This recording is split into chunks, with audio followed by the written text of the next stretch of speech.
தலைமுறை சேர்ந்து செதுக்குன ஈர நலம் இது பாறையா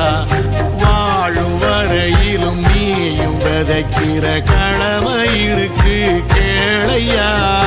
கோடி விளக்காயேந்தி கிடந்த வீடும் இருண்டது ஏனையா மாட விளக்கா நீயும் வரத்தான் வீடும் ஏங்கி நிக்குதையா எத்தனை சாமி வந்ததையா இது எந்தெந்த சாமி தந்ததையா எத்தனை பாட்ட சொன்னதையா